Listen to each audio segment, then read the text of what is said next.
Hello everyone, welcome back to my YouTube channel. So dear students, তোমালোকৰ কাৰণে আজি মই ক্লাস 10 ৰ chapter 2 বহুপদ অৰ্থাৎ পলিনোমিয়েলৰ ওপৰত ডিসকাস কৰিবলৈ আহিছো। So তোমালোকে অলৰেডি বহুপদ বা পলিনোমিয়েল কাক কয় বা ইয়াৰ ডিগ্ৰী কেনেকৈ উলিয়াব লাগে সেইখিনি তোমালোকে অলৰেডি ক্লাস 9 ত পাইছা নহয় জানো। So আজি আমি সেই ডিগ্ৰীৰ পৰাই আজি ক্লাসটো আৰম্ভ কৰো। ঠিক আছে? So degree of a polynomial বা বহুপদৰ মাত্ৰাটো কি আছিল? The highest power of x in the polynomial p of x is called the degree of the polynomial বা বহুপদৰ মাত্ৰা বুলি আমি কওঁ। সো আমাৰ লিনিয়াৰ পলিনোমিয়েল কোনবোৰ আছিল যিবোৰ পলিনোমিয়েলৰ ডিগ্ৰীবোৰ 1 হয়। ঠিক আছে, এক্সাম্পল দিব পাৰিবানে? কি হ'ব ইয়াৰ জেনাৰেল ফৰ্মটো কি আছিল ax + b মানে যত a not equals to 0। Year example যদি চাওঁ twice x + 5 এটো এটা হ'ব পাৰে বা কি হ'ব পাৰে x + 2 এটো হ'ব পাৰে। ঠিক আছে, এনেকা এটসেট্ৰা আমি এনেকা যদি পাৱাৰটো x ৰ পাৱাৰ যদি 1 থাকে তেতিয়ালে হেতু আমি কি হ'ব লিনিয়াৰ পলিনোমিয়েল হয়নে। তাৰ পিছতো কি আছিল কোৱাড্ৰেটিক বা কি আছিল দ্বিঘাত বহুপদ। ঠিক আছে, আৰু এটো আছিল কি ৰৈখিক বহুপদ হয়নে। এটো ৰৈখিক বহুপদ, এটো দ্বিঘাত বহুপদ। কোৱাড্ৰেটিক বা দ্বিঘাত যেটো আমাৰ পলিনোমিয়েল আছিল হেতু জেনাৰেল ফৰ্মটো কি আছিল ax² + bx + c হয়নে, যত আমাৰ a2 not equals to 0 আছিল হয়নে। তো আমাৰ নেক্সটটো কি আছিল কিউবিক পলিনোমিয়েল হয়নে। এটো কি আছিল ত্ৰিঘাত বহুপদ হয়নে। সো এটো কেনেকুৱা আছিল general ফৰ্মটো ax³ + bx² + cx + d যত a not equals to 0। ঠিক আছে, তে দ্বিঘাত বহুপদৰ তোমালোকে এক্সাম্পল দিয়া আছে কি আছিল বাৰু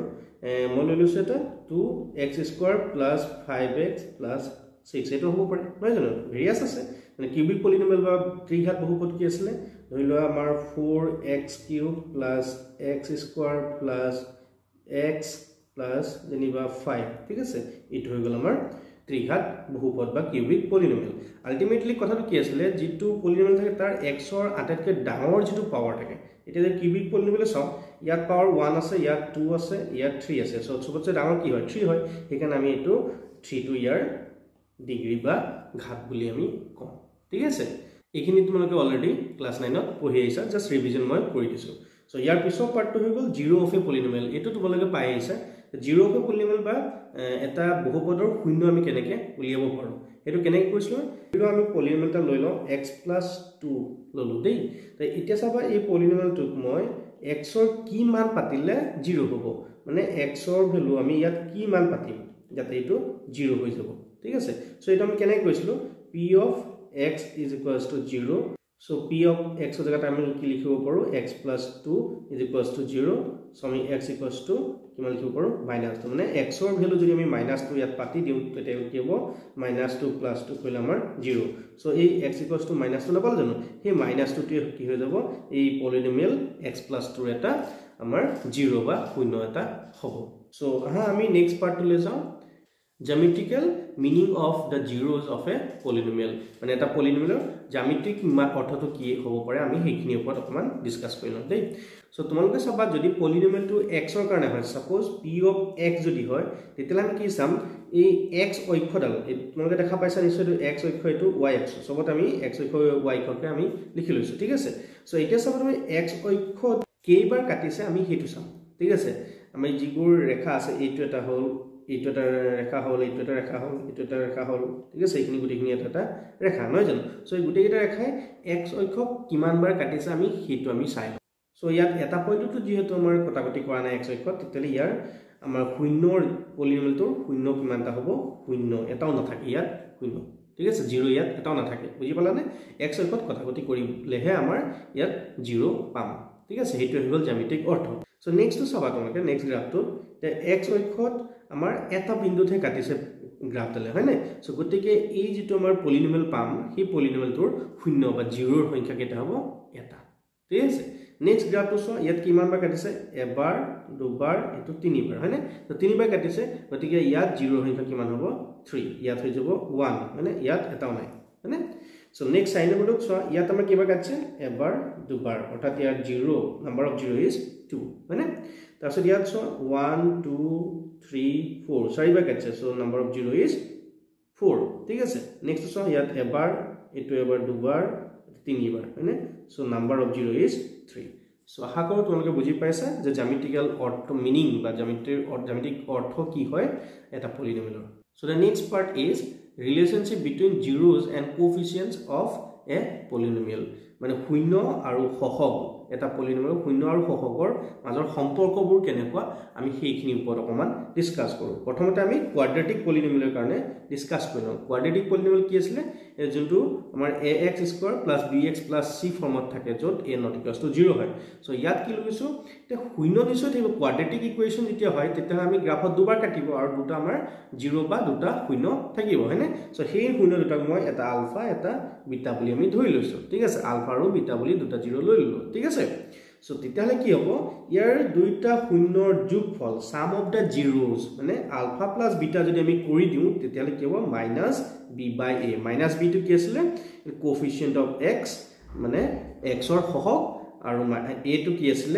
x স্কয়াৰৰ সহগ ঠিক আছে গতিকে আমি সিম্পলি কি কৰিব পাৰো আলফা প্লাস বিটা যদি আহে আমি কি লিখিব পাৰো -b/a বা minus coefficient of x divided by coefficient of x square বুলি আমি লিখিব পাৰো ঠিক আছে next hall product of the zeros মানে শূন্য দুটাৰ পূৰণফল সো হেতু কি হ'ব আলফা ইনটু বিটা ঠিক আছে হেতু কি হ'ব c/a এটা কনস্ট্যান্ট টার্ম c টু কি আছিল এটা কনস্ট্যান্ট টার্ম হয় আৰু coefficient of x squared হৈ গল a মানে সো এনেকে ধৰণে আমি উলিয়াব পাৰিম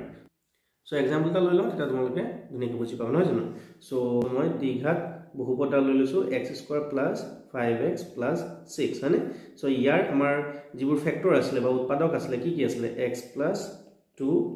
* x + 3 হয়নে সো এই দুটা আমাৰ ইয়াৰ উৎপাদক গতিকে ইয়াৰ শূন্যখিনি কি হ'ব এটা -2 আৰু এটা হ'ব -3 ঠিক আছে শূন্যখিনি কেনেকৈ ওলাই মনত আছে নে বাৰু কেনেকৈ x + 2 যদি = 0 পাই দিও কি হ'ব x = -2 হয়নে সো এখানে এটা মই -2 লৈছো এটা -3 হল সো এতিয়া চাম আমি এই আলফা প্লাস বিটা যদি আমি কৰি লওঁ কি হ'ব সো আসল তোমালোকে এটো -2 +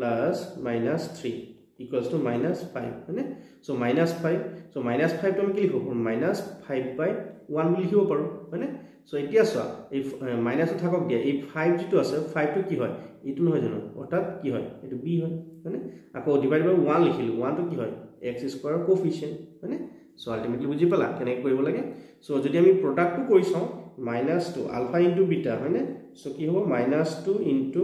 -3 ইকুয়ালস টু কি হ'ব 6 হ'ব আৰু 6 টো কি লিখিব 6/1 তো 6 টো কি হৈ গল এটো চোৱা এটো কনস্ট্যান্ট টাৰ্ম হয়নে আৰু 1 টো কি হৈ যায় x স্কয়াৰ কোএফিচিয়েন্ট ঠিক আছে বুজি পাইছা সো হা আমি কিউবিক পলিনোমিয়েলৰ কাৰণে কেনেকুৱা হয় আমি সেইখিনি আমি ডিসকাস কৰি লম সো কিউবিক পলিনোমিয়েলটো তোমালোকে অলৰেডি গম পোৱাই যে কেনেকুৱা ফৰ্ম থাকিব পাৰে ax³ + bx² + cx + d যত a not equals to 0 ঠিক আছে সো কিউবিক পলিনোমিয়েল যেতিয়া হ'ব তাত আমি x অক্ষত কিমান বাৰ কাটিব 3 বাৰ কাটিব নহয় জানো তো 3 বাৰ যেহেতু কাটিব তাত কিমানটা শূন্য থাকিব 0 কিমানটা থাকিব কোৱাচোন বাৰু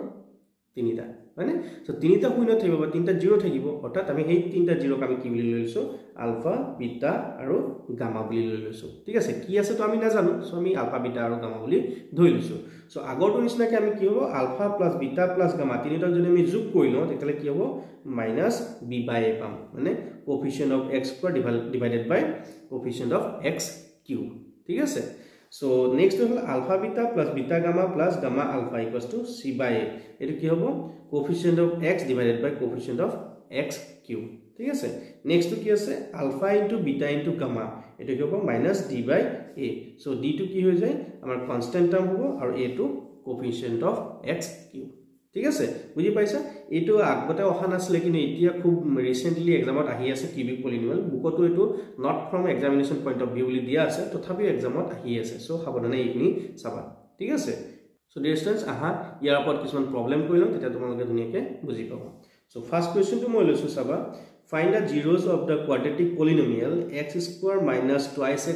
- 8 and verify the relationship between zeros and coefficients ঠিক আছে প্ৰথমতে আমি কি কৰিব লাগিব ইয়াৰ জিৰোজ খিনি উলিয়াই লব লাগিব বা শূন্যখিনি উলিয়াই লব লাগিব তাৰ পিছত তাৰ শূন্য আৰু সহগৰ মাজৰ সম্পৰ্ক বা জিৰোজ আৰু কোএফিচিয়েন্টৰ মাজৰ ৰিলেশনশিপটো আমি দেখাই দিব লাগিব ভেৰিফাই কৰি দেখাব লাগিব ঠিক আছে যেনেকৈ আমি পালো সো প্ৰথমতে আমি কি কৰিম ইয়াৰ জিৰোজ খিনি উলিয়াই লওঁ x² - 2x - 8 ঠিক আছে ইয়াক আমি ভেৰিয়াছ টাইপছত কৰিব পাৰো কেনে কৰিম x² - এটো 4 - 2 x minus 8 কৰিব পাৰো because আমি 4 ৰ লগত 2 যদি মাল্টিপ্লাই কৰো আমি 8 পাই যাম নহয় জানো আৰু 4 পৰা 2 মাইনাস কৰিলে কি হ'ব 2 হ'ব হয়নে সো কি হ'ব x square minus 4x plus twice x minus 8 মই একদম ডিপলি ধুনিয়াকে স্টেপ বাই স্টেপ কৰি গৈছো তোমালোকৰ ডাউট নহবলে ঠিক আছে সো প্ৰথম দুটা টাৰ্মক আমি কি কমন লব পাৰিম x টো কমন লম তো থাকি যাব x minus 4 হয়নে প্লাস এই দুটা পা কি কমন লব পাৰিম 2 ইয়াতে যাব x minus 4 হয়নে সো x minus 4 কমন আছে এটো লৈ লও কমন x minus 4 ইয়াতে যাব x ইয়াতে যাব প্লাস 2 হয়নে সো এই দুটা আমাৰ ফ্যাক্টৰ হৈ গল গতিকে আমাৰ ইয়াৰ জিৰোস কি কি হ'ব জিৰোস r জিৰোস কি হ'ব x minus 4 যদি আমাৰ ফ্যাক্টৰ হয় তেতিয়ালে কি হ'ব x 4 এটা হ'ব আৰু তা নহলে x minus 2 তো এইখিনি আমি কি কৰো আলফা বুলি লৈ লওঁ এটা আলফা 4 লৈছো আৰু বিটা টো minus 2 লৈছো ঠিক আছে যেটা আমি আলফা বিটাৰ ক্ষেত্ৰত আমি কৰি আহিলো হয়নে কি কৰিম এই দুটা মাজত ৰিলেশনশিপ খিনি আমি বিল্ড কৰি লম কেনেকুৱা ধৰণৰ আছে হয়নে সো প্ৰথমটো কি আছিল সাম অফ দা জিৰোস আছিল হয়নে সাম অফ দা জিৰোস খিনি কি আছিল আলফা প্লাস বিটা বুলি লিখিব পাৰো হয়নে আলফা প্লাস বিটা কি আছিল এছাচোন এটো 4 এটো -2 হয়নে 4 প্লাস -2 কিমান হ'ব 2 থাকিব সো এই 2 টোক আমি কি লিখিব পাৰো 2/1 লিখিব পাৰো আৰু যেটা আমাৰ মাইনাস টা উলিয়াব লাগে মাইনাস b বাই আছে হয়নে সো মাইনাস b বাই তো আমি মাইনাস টা দি দিম আকৌ এফালে -2/1 লিখি দিম এই -2 টো ডিনোট কৰিব আমাৰ a2 ঠিক আছে এইটো -2 ফৰ্মুলাৰ মতে -2 আহি যাব ঠিক আছে সো -b বাই a ফৰ্মত আমি লিখিব পাৰিলো মানে সাম অফ দা জিৰো খিনি নেক্সট টো কি আছে প্ৰডাক্ট অফ দা জিৰো মানে প্ৰডাক্ট আমি কি লিখিব পাৰো আলফা ইনটু বিটা সো এইটো আমি কি লিখিম 4 into -2 কিমান হ'ব -8 হয়নে সো -8 টো আমি কি লিখিব পাৰো -8/1 সো এটা চাবা -8 টো কি আছিল আমাৰ এটো c আছিল হয়নে সো c আৰু 1 টো কি আছিল a সো এটো আমি c বাই a বুলি লিখিব পাৰিলো আৰু এটো -b বাই a বুলি লিখিব পাৰিলো সো আমাৰ যেটো কোৱেশ্চনত দিছিলে আমি এটো ধুনিয়াকে দেখাই দিলো হয়নে ভেৰিফাই হৈ গল সো হা নেক্সট কোৱেশ্চনটা কইলো তেতিয়া তোমালোকৰ আৰু ধুনিয়াকে ক্লিয়াৰ হৈ যাব কনসেপ্টটো ওকে সো এই কোৱেশ্চন লৈছো চাবা সেম কোৱেশ্চন জাস্ট ইয়াত পলিনোমিয়েলটো আমি চেঞ্জ কৰি দিছো ঠিক আছে তো পলিনোমিয়েলটো আমি কি লৈছো 6x² - 3 - 7x ইয়াত চাবা ইয়াত জাস্ট এবাৰ আমি কামটা কৰিব লাগিব x² - 7x - 3 এনেকে আমি সজাই লব লাগিব ঠিক আছে তাৰপিছত ইয়াৰ জিৰোস খিনি আমি উলিয়াই লওঁ ঠিক আছে এটা 6 3 যা কিমান হয় 18 হয় সো 18 টোক আমি কিবাকে আমি স্প্লিট কৰি প্লে আমি 7 কৰিব লাগে হয়নে সো এটো কি লিখিম 6x² মাইনাস এটো 9 - 2 কৰিলে 9 2 যা 18 নহয় জানো আৰু 9 - 2 কৰিলে 7 হয় হয়নে সো 9 - 2 into x - 3 এনেকে লিখিব পাৰো হয়নে সো এটো হৈ যাব 6x² minus 9x plus twice x minus 3 so এই দুটা আমি কি কমন লব পাৰিম 3 এটা লব পাৰিম আৰু x এটা কমন লব পাৰিম হয়নে সো থাকি যাব twice x minus 3 হয়নে আৰু ইয়াত plus 1 যদি কমন লও কি থাকিব twice x minus 3 so twice x minus 3 আমি কমন ললো twice x minus 3 থাকি যাব কি এটো thrice x এটো plus 1 হয়নে সো ইয়াৰ জিৰো খিনি কি হ'ব দেখো zeros are twice x minus 3 equals to 0 পাই দিব পাৰো সো আমি কি হলো twice x equals to 3 হ'ব তারপর আমি x equals to 3/2 বুলি আমি লিখিব পাৰো হয়নে আৰু এটো কাৰণে কি হ'ব তেনেকে thrice x plus 1 equals to 0 কৰিলে x equals to minus 1/3 হৈ যাব সো x ৰ ভ্যালু আমি এটা পালো 3/2 আৰু x ৰ ভ্যালু minus 1/3 পালো হয়নে তো আমি কি লিখিব পাৰো আলফা টো লৈ লও এটা লৈ লও 3/2 আৰু বিটা টো লৈ লও মই minus 1/3 আলফা বিটা টো আমি পাই গলো হয়নে সো এতিয়া সব আমি কি কৰিব লাগে ৰিলেশনশিপ বিল্ড কৰিব লাগে আগৰ নিচিনাকে হয়নে সো ৰিলেশনশিপ কেনেকে বিল্ড কৰিম প্ৰথমতে আমি সাম অফ দা জিৰোস মানে আলফা প্লাস বিটা কৰিলম 3/2 প্লাস minus 1/3 এটা আমি কৰিলম কিমান হ'ব এলসিএম ললে 3 3 9 হৈ যাব minus 2 হ'ব that is equals to কি হৈ যাব 7/6 হয়নে এটা চাবা এটো -b বাই a ফৰ্মত আছে নাই এটো আসলে কি 6x² minus 7x minus 3 আছিল হয়নে সো b টো কি আছিল -7 আছিল সো প্ৰথমতে আমি কি কৰিলো b টো -7 বুলি লিখি লব লাগিব সো ইট কলে মাইনাস বুলি দিয়া মাইনাস মাইনাস কি হৈ যাব আমাৰ প্লাস হৈ যাব হয়নে এটো প্লাস হয়নে সো 7/6 হৈছে সো আলটিমেটলি আমি b বাই a ফৰ্মত আমি লিখিব পাইলো সো এটো মাইনাস টো বাহিৰত থাকিলে তো -7 ৰ জায়গাত আমি b লিখিলো আৰু 6 ৰ জায়গাত আমি a লিখিছো বুজি পাইছে না সো ফাৰ্স্ট পাৰ্ট টো হৈ গৈছে সেকেন্ড টো কি আছিল আমাৰ alpha into beta মানে product of the zeros যদি product কৰি দিও কি হ'ব 3/2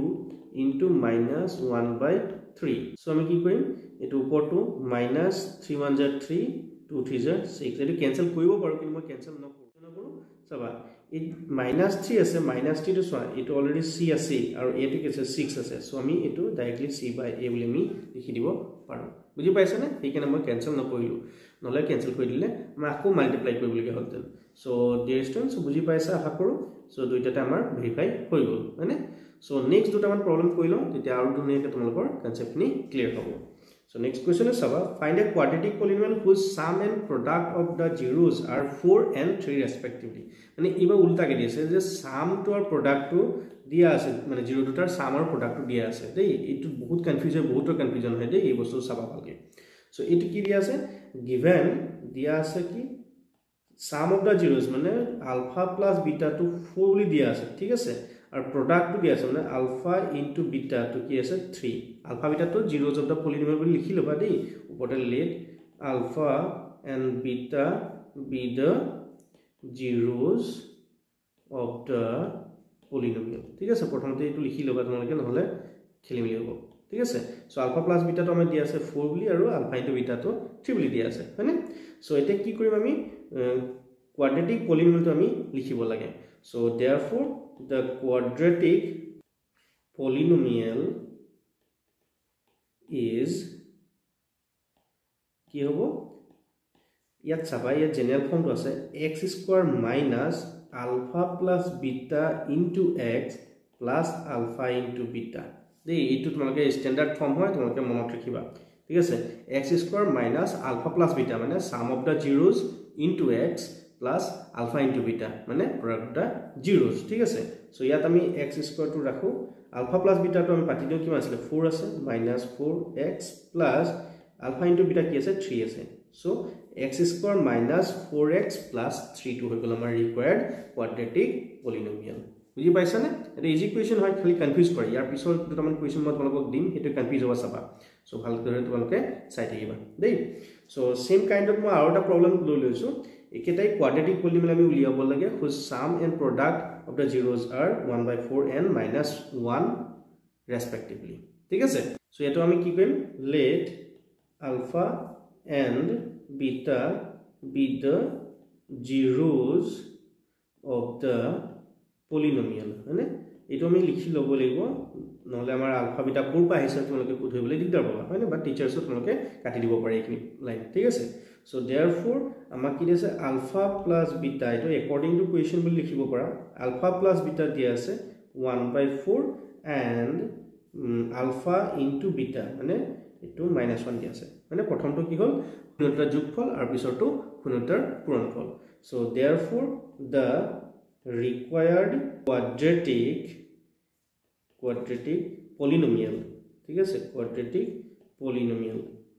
is কি হৈ যাব x² minus alpha plus beta into x plus alpha into beta equal x² minus alpha plus beta জায়গাত কি আছে 1/4 হয়নে সো এটো 1/4x plus alpha beta জায়গাত কি আছে -1 সো into -1 so ইয়াক চাবা তোমালোকে কি কই লবা x² minus 1/4x -1 লিখিব পাৰো এটা সো ইটো 1/4 টো তোমালোকে কমন লৈ নিব পাৰো 1/4 যদি কমন লৈ না কি হ'ব এটো 4x² minus x minus 1x নিলিখি ডাইৰেক্টলি x লিখিব পাৰা -4 ইটো হ'ল আমাৰ ৰিকোয়াৰ্ড quadratic polynomial ঠিক আছে আশা কৰো তোমালোকে বুজি পাইছা সো ইয়াৰ বেলেগ টাইপৰ কোৱেশ্চনটা মই তোমালোকৰ কাৰণে লৈ দিছো চাবা find a quadratic polynomial whose zeros are 5 and 2 it sum আৰু product to দিয়া নাই কিন্তু হেখিনি উলিয়াই লব লাগিব জিৰো খিনি হে আমাৰ দিয়া আছে দেই এই দুইটা প্ৰবলেম অলপ বেলেগ টাইপৰ কোৱেশ্চন সো হেখিনি সাবধানে চাবা সো এতিয়া চাবা এটো given zeros বুলি দিয়া আছে so alpha equals to 5 and beta is equals to 2 alpha to 5 আৰু beta to 2 বুলি লৈছো ঠিক আছে সো কি হ'ব therefore alpha plus beta sum of the zeros মানে sum of the zeros বা যোগফল alpha plus beta কি হ'ব 5 plus 2 মানে কিমান হ'ব 7 আগতে এই 7 টো দিয়া আছিল ইয়াত 7 টো আমি উলিয়াব লাগি হৈছে ঠিক আছে so and alpha into beta মানে product of the zeros কি হ'ব 5 into 2 ঠিক আছে এইটো আমাৰ 10 বুজি পালা নাই আগতে এই 7 আৰু 10 টো দিয়া আছিল আমাক এতিয়া দিয়া নাই আমি উলিয়াব লগা আছে সো দুইটা পাৰ্ট তোমালোকে ভালকৈ চাবা so therefore the required quadratic polynomial is উলিয়াবলগীয়া দ্বিঘাত বহুপদটো হ'ব x²